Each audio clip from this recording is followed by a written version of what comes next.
I think what this says to me as an admissions committee member is that this volunteer was committed. Ask the Dean, episode 25. Hello. Live with Dr. Scott Wright. How are you? Good. How's it going? It is going. I'm excited to be here. It's just you and me right now. I know. Wow, Rachel may join us in a minute. Out. Yeah. Oh. Cool.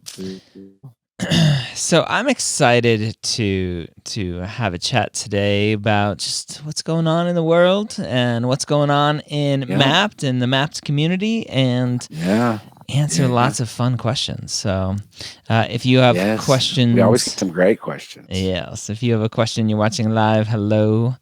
If you're watching live, come say hello, come ask your questions. If you're watching this on replay, just a reminder, this is Ask the Dean. It's a Facebook live broadcast that we do for our Mapped members in our Mapped Facebook group. So we do it live every Monday, and then we put it out as a recording on YouTube and as a podcast. So if you want the wisdom live of Dr. Scott Wright, and I guess myself too, and Dr. Ryan Gray, then come join. Not only you get that benefit, but you get the benefit of also using Mapped, which is a tool to help you navigate your journey to medical school.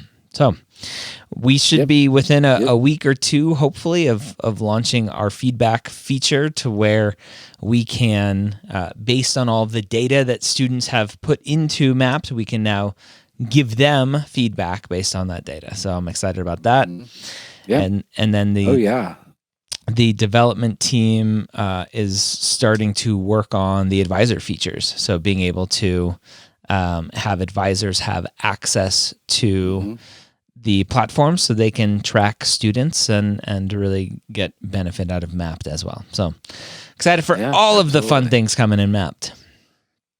Oh yeah. Lots of cool stuff.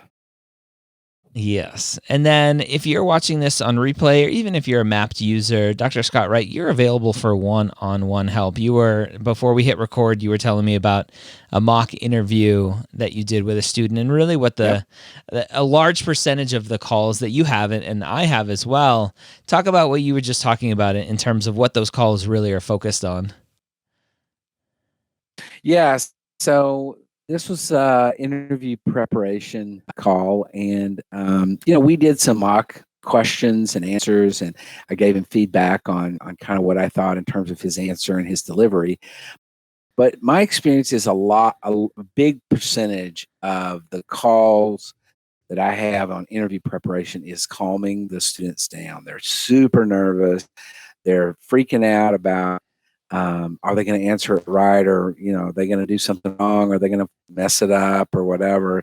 And so I'm just trying to build confidence and give them some help in terms of making them feel like they, a lot of it is sort of that question. Was this guy was even telling me, was it a mistake? I'm thinking that they invited me for an interview, and it was a mistake, and now they're forcing themselves to go through with it just because they said they wanted to, but it was really a mistake. And I'm like, no, you need to calm yourself down. So that's a big part of it. It's just giving him some ego boost and confidence building, and helping him see some things about himself that I'm seeing as a objective person. I've never met him before, and neither would these interviewers have ever met him before. And so I'm giving him my personal thoughts about things that I see that are good and really beneficial, and maybe things that he can work on. So a big part of it is just trying to make them feel good and calm them down a little bit. I think, but it's a lot of fun. Yeah, I think a lot of it is more a therapy session than pre-med advising. Definitely is what it feels like. That's exactly right. That is exactly right. Oh, cool. We got our Never first really question. Saw myself as a therapist. Yeah. Oh, yeah, good. You are. That's okay. So our student is asking, I have a 2.6 GPA and plan on earning all A's from my postbac. That's a good plan. My screen just freaked out. It would bump my sciences to a 3.5. It's not too competitive, but it has that upward trend. Good enough? Thanks, guys. All right. There's that one. We've been talking about this a lot. Like, I have a 3.5. It's horrible. Yeah. 3.5 is not bad. And 2.6 is not great. But I think what this questioner is really focusing in on is the cumulative GPA that he or she is trying to bolster up to a 3.5, assuming that they make all A's in their post-bac program. Mm-hmm. And that's fine. I think having the cumulative GPA on an upward trend like that is good. But I really want to emphasize that I think that both, all three of the application services do produce a post-bac GPA for the medical schools that is distinct from the cumulative or the freshman, sophomore, junior, senior, whatever GPAs and all that stuff. And so I think what post-bac students, non-traditional students, really are trying to do is say, I'm a better student than my cumulative shows that I am. Even if the let's say in this particular student's case, the cumulative only gets up to a 3.2. For whatever reason, it only gets up to a 3.2. Then the post-bac GPA is going to be distinct from that, and it's going to be a 3.7 or a 3.8 or whatever. And that really shows a distinctive increase, and it shows that this student is doing what they have to do to produce a academic coursework that says I can do this in medical school. And so, yes, to the point of the question, the bump in the sciences to a 3.5 would be great. The upward trend, yes, definitely good enough to apply, and I think that would be great. You can match that with a strong and competitive MCAT score. I think that would definitely be a real boost in the chances of that student. Talk about the growth that shows, right? A lot of times students forget that it's not just the numbers, but it's the story behind the numbers. Yes. As an admissions committee member, when you see someone who you can clearly see they struggled, and you don't necessarily know why unless they lay it out for you in their personal statement, but you see early struggle like that, and then you go, wow, they really turned it around. And they don't really focus on that final GPA going, okay, that's quote unquote good enough, but they focus on this student had some adversity and they overcame it and they've turned it around. That to me is bigger than the final GPA. Oh, absolutely. Completely agree with that. I think that students, we all have our story, we all have our journey.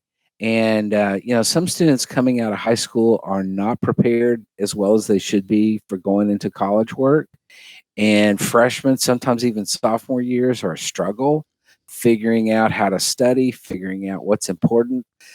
Committing themselves to living independently if they're living on campus, or working and going to school and doing other activities. I mean, there's a lot going on, and I think you're right. One of the things that the medical schools really look for is resilience and adaptability in the face of difficulties, and so for a student to show throughout their coursework that they really were growing in a personal way, in an academic way, that they were figuring it out, and that they were using the resources at their institution to help them. And so if that includes a post-bac experience or graduate school or whatever, then that's a good sign. And I definitely agree with you, Ryan, that's very meaningful to an admissions committee member, or the an entire committee, when they see that kind of commitment, they see that growth, and they really read about it in the personal statement or other essays, whether it's secondary essays or whatever, that they see that that this student really was reflecting on kind of what happened we hear stories all the time. I know you do, Ryan, with about first generation college students who are so far outside of their comfort zone because they have no assistance at home, no support at home, and not because the people at home don't want to support them; they just don't know anything. Yeah. And so they're really doing it all on their own, and they're figuring it out as they go. And that's a very meaningful. That's very meaningful for an admissions committee, I think, to see that kind of growth and that kind of reflection that says, I didn't know what I was doing, and I really had to depend a lot on X, Y, and Z to improve. So absolutely. I know the one time that I was graced with your presence when we were both speaking in Toronto at the admissions conference, that came up during the conference was it's not necessarily what the student did, but it was what did the student do with the resources that they had, and this seems to be what you're getting at there. Yeah, and absolutely, and see the same thing. And the reason this is really important is because the exact same thing is going to happen when they transition into medical school.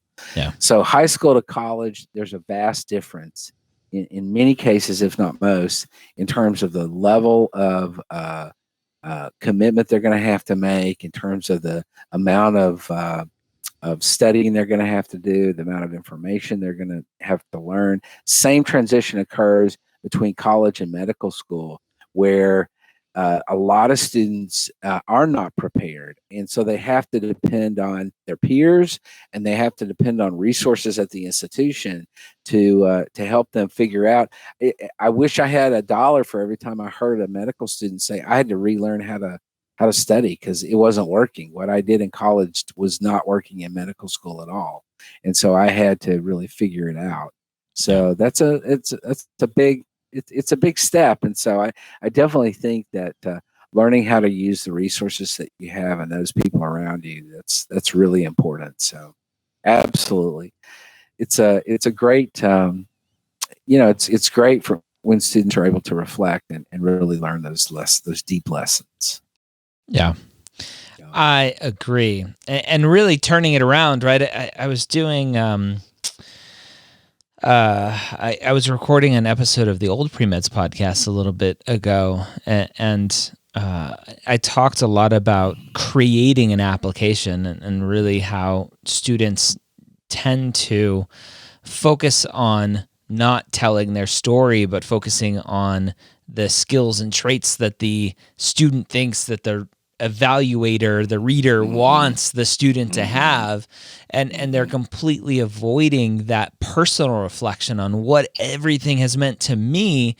And I'm just going to turn around and tell you everything I think you want to hear, and it just comes off completely generic, and it is a huge disconnect from what really connects with that person. So yeah, absolutely. I agree with that completely.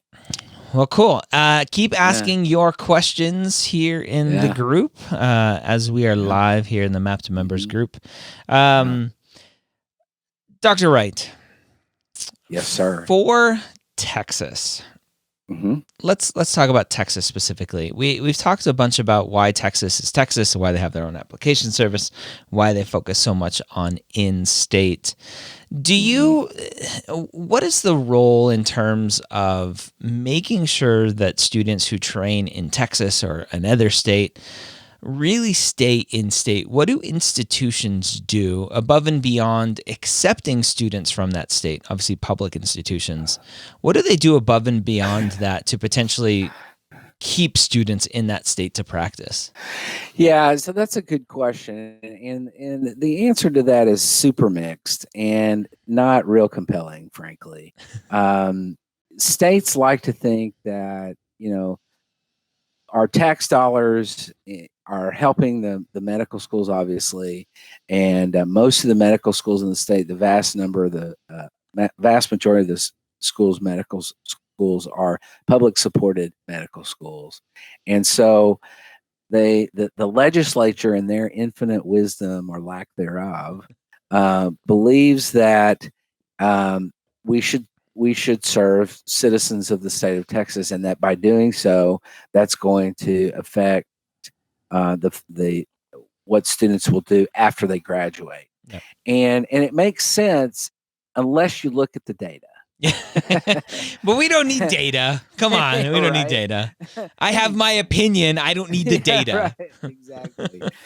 But what the data show is that it's really much more important where you do your residency than where you go to medical school in terms of what's going to happen. Now, what I think is that the medical schools try to do a reasonably good job of encouraging their students um, to come back to the state after residency or whatever. And I would say, at most of the medical schools in Texas, and it varies a little bit by medical schools, but I know, somewhere around 50% or so stay in the state for residency, which basically means that half of them are staying in the state and half of them are going somewhere else. Mm-hmm. And the half that goes somewhere else may or may not come back to Texas to actually serve in the state in terms of medical schools. And there's really very little that a school can do to encourage that because of residency match rules and regulations and stuff. The schools can't really force students to do anything, and they can't, there's really no way that you can say, well, if you'll stay here for residency, we'll do X, Y, and Z, or, there's some real accreditation, rules that go that surround that kind of activity, because what the residency programs are doing and what the accreditation rules really focus on is students really having the ability to go into specialties that they really want to go into, as well as go to programs where they really feel like this is where I want to go, and if that's in Minnesota, then great. If that's in California, then great. And so we used to talk about this a lot. We have a program in Texas called JAMP, JAMP, Mm-hmm. and which really focuses on socioeconomically disadvantaged kids and getting them into medical school. And it's a great program. It's been going for, I guess, about 20, probably about 20 years now. And we talked a lot. It's only for Texas residents. And we talk a lot about how do we keep those students in the state after medical school, because they're going to go to a Texas medical school. How do we keep them in Texas after medical school for the residency? And we went through all kinds of iterations trying to figure that out. And it was just not, it was not possible to do that. And that's frustrating to legislators and to other government officials, but it is what it is. And so, the long story or the short story to this is that, every state wants to have doctors that serve their state, particularly states that have large rural populations and small town populations. There are really literally counties in West Texas where there are no doctors in the entire county. Now, granted, there are more cows in that county than there are people. Are there vets in the county? Yeah, see, that's actually a much more important question for a lot of them out there. But up until next year, there's only been one vet school in the whole state of Texas. And really? Wow. Yeah, there's not a lot of vet schools. There's like less than 30 vet schools in the country. There's not a whole lot. Yeah.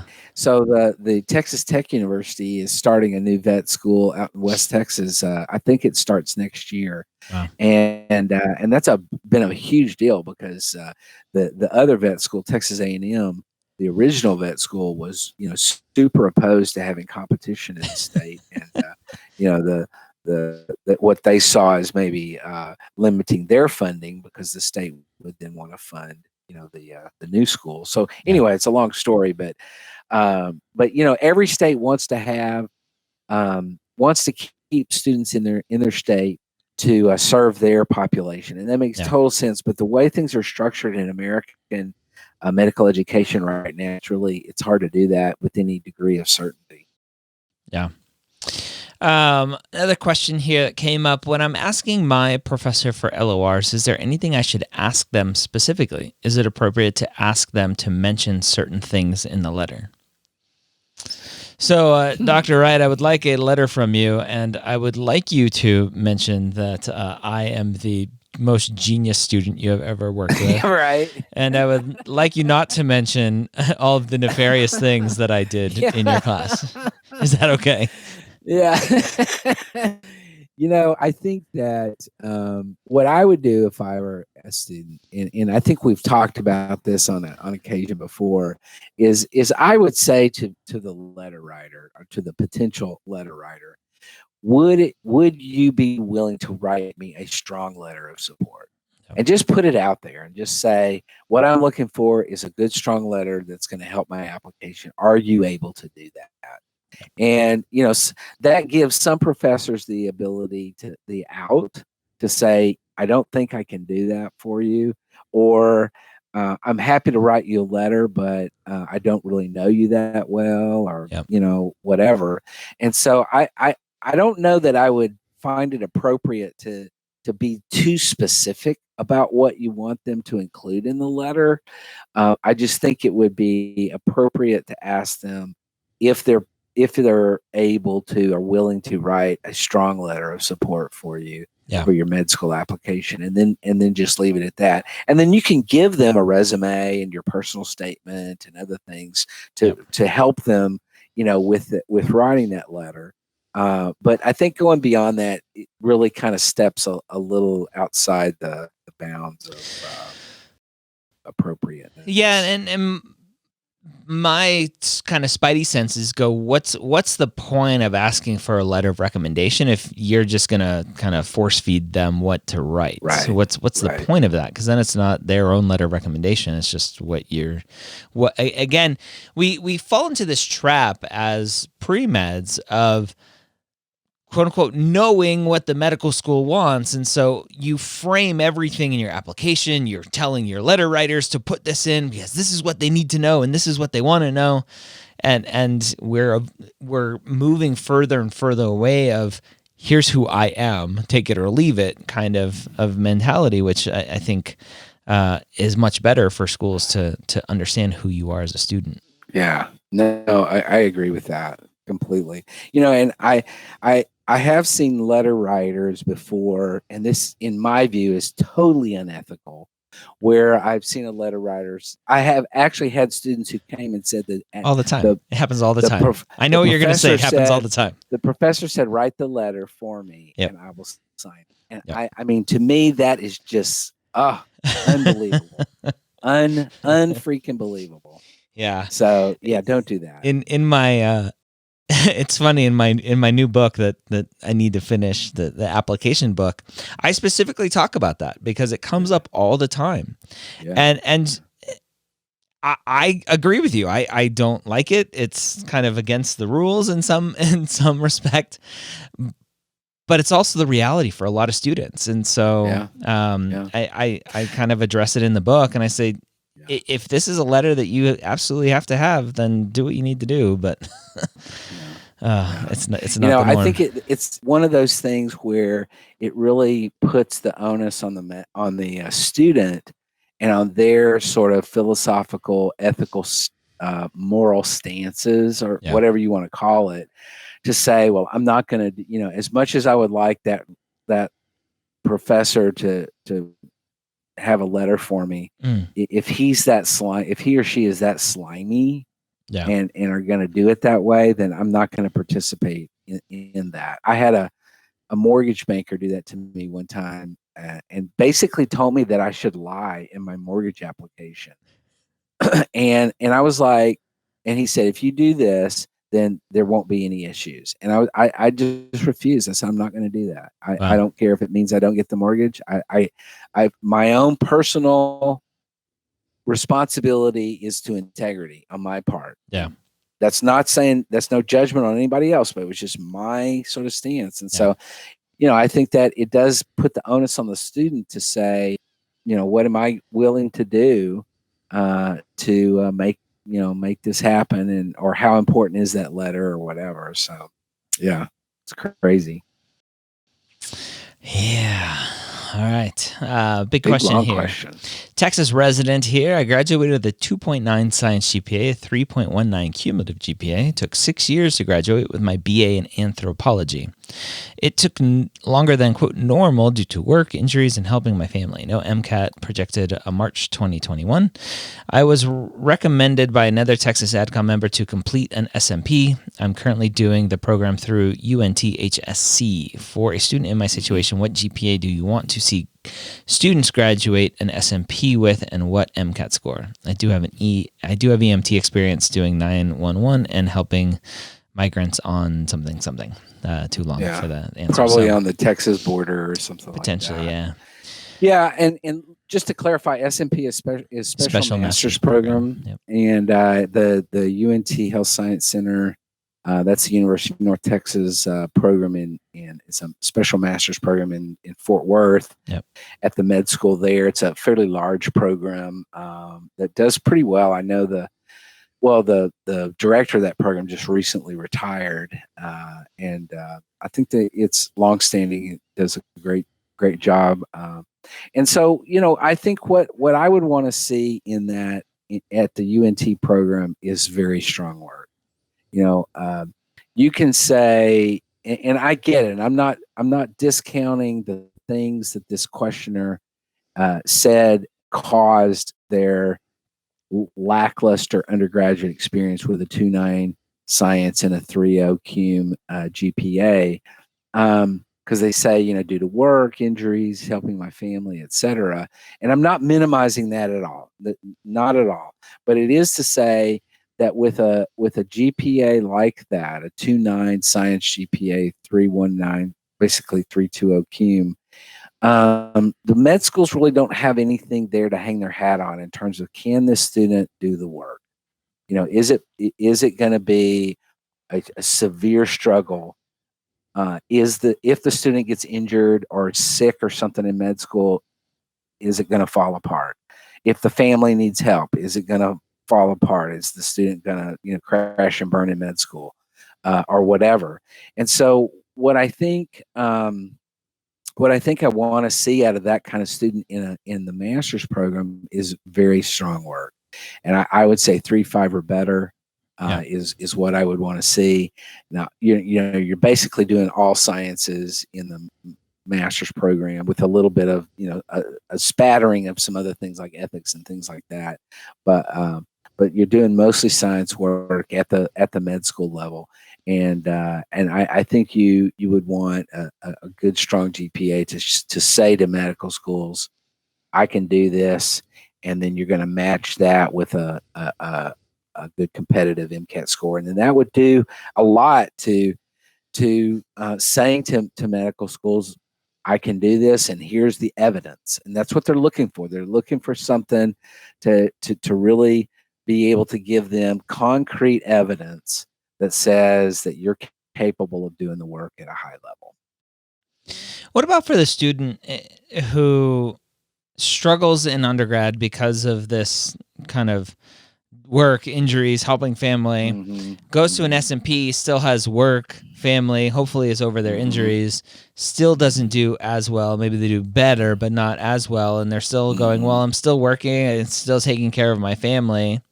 The medical school, what choice do they have other than, well, you're going to get to medical school and hopefully you're not working. A lot of medical schools have rules against working during medical school. But family issues, other stuff, if that's a constant in your life, are you going to be focused on medical school, or are you going to have all this other stuff? And some part of me goes, well, that's not fair for the student who has a lot of responsibilities at home. But again, the job of the medical school is to choose the students who are, number one, going to be a good fit, and number two, going to be able to finish medical school in time. Yeah, that's exactly right. And schools are cognizant also of the amazing amount of debt that students incur when they go into medical school because they can't work. They're borrowing not only to pay tuition, but to pay living expenses and all that stuff. And they're incurring a lot of debt. The last thing the medical school wants is for this student to have, $50,000, $75,000, $100,000 worth of debt after year two and get kicked out or have to leave. And so then they have nothing to show for it. in terms of a degree or anything, and they still have all this debt, and they're going to default on the debt, and it's going to be terrible for the school as well as for the student, and it's just a disaster. And so, I see this a lot with students, not always, but sometimes I think it's more common I've seen it a lot with certain URM groups where particularly the Hispanic community, where there's a huge family component there, and there's a lot of responsibilities, and students feel compelled to assist their families, and I am so supportive of that notion of the deep family ties, but it does make it difficult for the students often to see a path forward.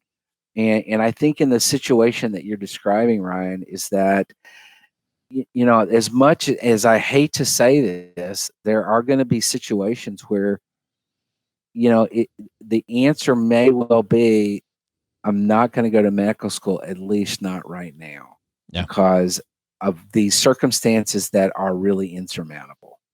Yeah. Yeah, I've had conversations with a few students now who are in medical school, thriving, doing well, but really struggled, not necessarily from a family responsibility perspective, but a working perspective because of their family responsibilities. One student specifically who will always stand out to me, Chad, who was in undergrad and married and didn't do well because of needing to take care of his family and working during undergrad, and then wanting to go to medical school. So he did a post-bac and still had work, still had his family to take care of, didn't fix anything else that caused the issues, did poorly in his post-bac program, and tried to go to the Caribbean because he's like, "Oh, I'm not going to get into a U.S. school." The Caribbean rejected him because they're wow. which super unusual, right? Obviously not a good student. And then finally was like, you know what, I need to do what I need to do. We're going to go on government assistance. We're gonna bite the bullet. This is my dream. Did an SMP. And finally stopped working and focused on school and did well and had two acceptances to medical school. Oh, that's awesome. Is a fourth year now, I believe, at medical school. Oh, that's awesome. And what thriving. A cool story is that? Thriving, yeah, that's awesome. Yeah, and we got an update from the student that the significantly improved. This family stuff has significantly improved, and so that's a good sign. And kudos to you for trudging forward and really working hard to make this happen for you. And I give you a lot of credit for going into the UNT program, and I feel strongly. I think the peer group that you have there, I hope that you're connecting with some of the students there that are being supportive of you and all that. And so, I think a lot of this is, boy, talking about resilience and really, the this is absolutely essential. So kudos to you, whoever you are. Let's talk about right now where we are, mid-November. It's a little bit later this year because of COVID and everything happening in terms of interview invites and just the application cycle in general. I've been getting personally a lot of questions around sending updates to schools and really checking in with schools because students aren't hearing about interviews and things are delayed. Let's talk about that process of once a student submits an application and they submit their secondary essay and they don't hear anything from schools. When is the first time you think it's okay to go knocking on the door saying, "Hello, like, did you forget about me?" Yeah, in a normal year, it depends a little bit on the deadline of the particular school, what their application deadline is, and I would say in the Texas world, our deadline was the same for all schools. It was October the 1st. And I would usually tell students if they hadn't heard anything by Thanksgiving, then that's not a good sign, because most of the schools are going to finish up the interviewing in late December, early January, so that the offers are going to go out end of January, early February, into mid-February, and then things are going to be largely done, except for some alternate list activity and stuff later on. So I would tell students generally Thanksgiving, if you hadn't heard anything, then it's probably a good sign that you're not, going to hear anything. Now this year, being as it is with COVID and all, it's a completely different ball game. That they move the deadline back. Most of the schools are going to interview into late January. Everything's been pushed back by largely 2 to 4 weeks into the cycle. So I would say that's a difficult call, because it depends on the school. It depends on the school's deadline. It depends on their timeline in terms of how long are they going to interview, and what's their interview cycle look like. And not to be discouraging, but I really believe that writing updates to schools and sending letters that say, "Oh, I love you, and you're definitely my top choice," and blah blah blah. I'm not really sure how effective that is, frankly. Yeah. The schools have a process that applications go through review processes from various reviewers, and then they go into an interview cycle, and then they go at some point to the committee. And so let's say a letter comes in to the school updating about whatever, something. I did a poster presentation or something, and it's in the middle of that process. What is the school supposed to do with that? Yeah. It's already been through the review part. Potentially, it's already been through the interviewers. It's going to go to the admissions committee, but in the mix of everything else, I'm not sure how effective that really is. And that also, I had a student I'm working with ask about thank you letters or thank you notes to the interviewers or whatever. And, I think that sort of fits in the same context, the question about, do I write a thank you note to my interviewer, or do I write a thank you note to the school saying thank you for interviewing me or whatever. And while on the surface it sounds polite and courteous to do that, my own opinion is I don't think you should feel compelled to do that. I mean, can you imagine if a school gets 10,000 applicants, and if every applicant is interviewed by 2 interviewers, that's 20,000 notes coming into that school. I mean, it's just mind-boggling. Yeah. And so, I don't know. Yeah, I mean, I get it in terms of the old world sort of courtesy and stuff of writing a handwritten note that says thank you, I enjoyed our interview, blah blah blah. But when I was at Southwestern, we used to say we would have interviewers who would call and say, "What do I do with this? I got this note in the mail. I don't have an idea. I don't even remember the student. I don't know what to do with this note." Well, that just means it was a bad thank you note if they don't remember the student, and a bad interview. Now, some interviewers only interviewed a few students in a given year, but we had some interviewers who would do, quite a few, dozens and dozens over the course of the season. Yeah. And to say that they don't remember them, it may be overstating it, but I would say, I would always tell the interviewer, I would say, you can send it to us. We'll put it in their file, but I don't. It's not really going to do anything. We actually one year, this was not uncommon. We would have a student would write a letter that said, "Oh, your school, UT Southwestern Medical School, is definitely my top choice." Blah blah blah blah blah.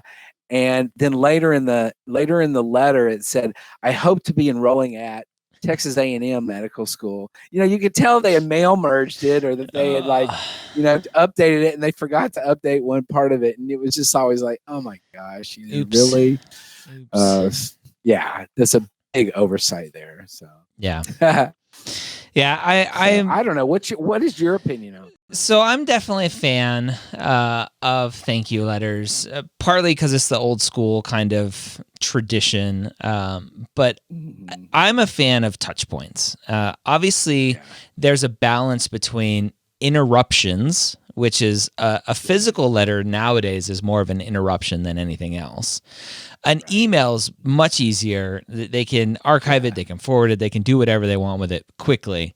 Right. But it's another touch point, and what it always comes back to, this conversation that we have, is there's the what and the so what, right? Yeah. Lots of students just do the what. They just send an email going, "Thank you for the interview. I hope to see you next year."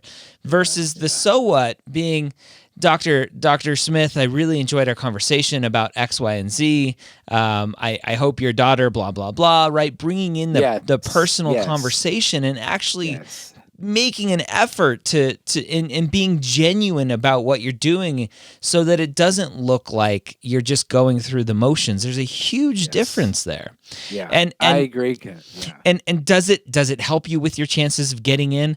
Probably not. Is it one extra touch point for if you and some other student are down to the last seat, and the interviewer goes, "I really love that student," and the letter that I got from him, like, could it happen? Sure.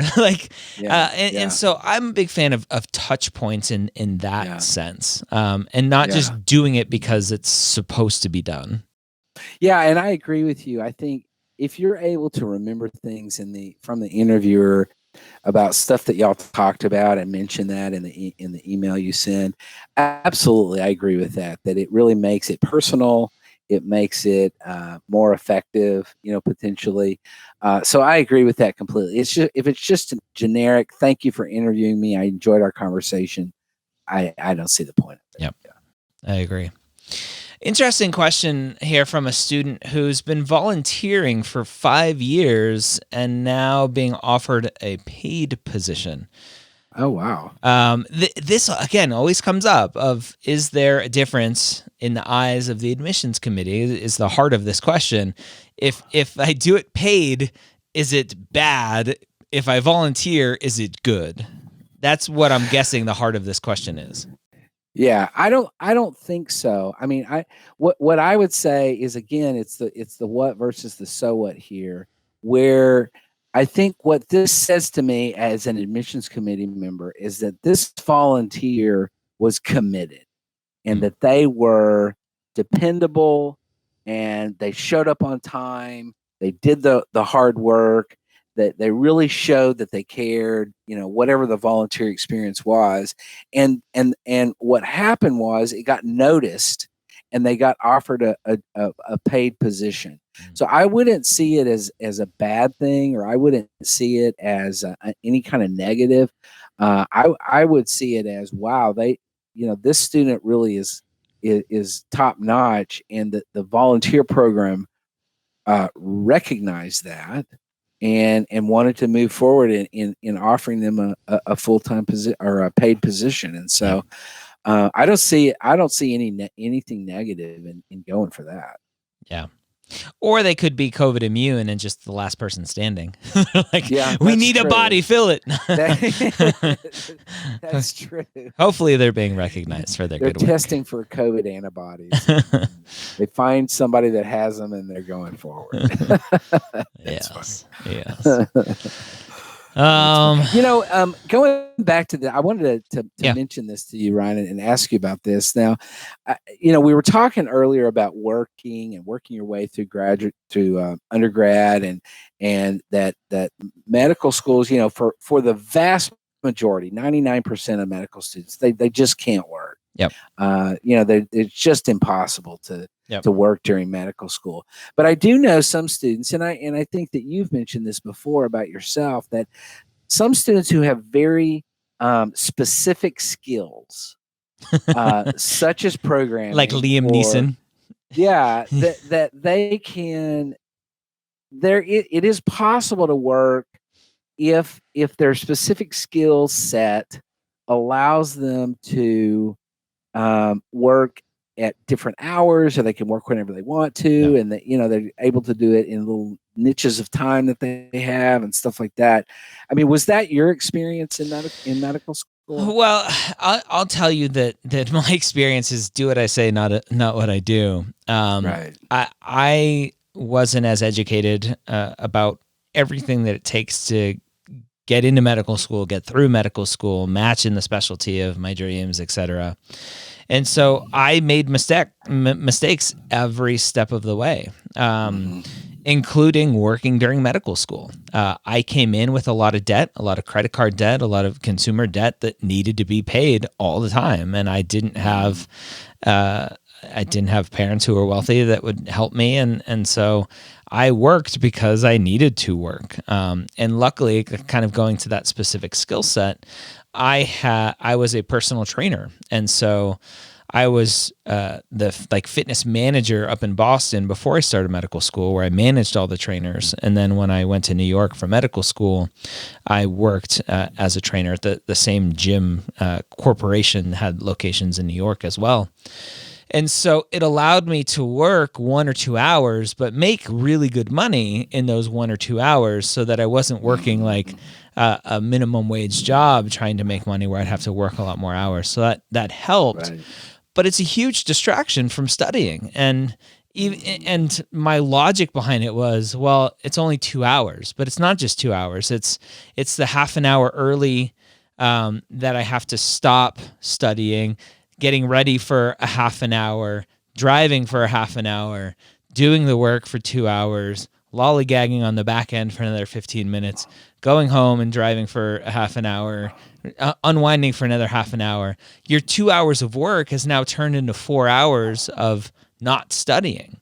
Yeah. And so it was a huge mistake for me, especially for me, because I wanted to go into orthopedics, which again, I didn't really understand the whole process of needing to do well on step one and how important your board scores were to get into medical school. And again, this was 2005 that I started medical school. The internet wasn't what it is today. And so a lot of people think that I'm some chump out here on the internet telling students what to do. And they're like, he didn't even know what to do. I'm like, it was before the internet. What it is now. And so anyway, Yeah. And so I made mistakes, and I worked freshman year, first year, second year, and even into third year during clinical rotations until I got to surgery. And my surgery rotation was the one that I was like, I can't work anymore. Like I don't have time. This is taking up all of my time. And so that's when I stopped. But then I also had this hobby of being a computer programmer on the side, and I wrote software and ended up selling it later on. And so I made mistakes left and right, but I don't regret them, because I wouldn't be here today if I did mention orthopedics. So yeah, it's just I made lots of mistakes. Yeah. At the end of the day. And I think, and I don't think, and the reason I ask that is I don't want students to go into this thinking that they can somehow carve out some time to work part-time or a little bit or whatever. I think you got to go into it thinking, my job, my full-time, extra full-time, super duper full-time job is being a medical student. And that is it. That's all I do. That's all. That's gotta be the go into it thinking. That is it. All right. I think we are at the end of Ask the Dean, episode 25. Thank you, everyone, for showing up live. Yeah. And for everyone watching on replay, go check out mappd.com and join for free for 2 weeks. And absolutely. See what it's all about. Check it out. Yeah, check it out for sure. Thanks, everyone. Well, thank you, Dr. Gray. Yeah, Good to see you.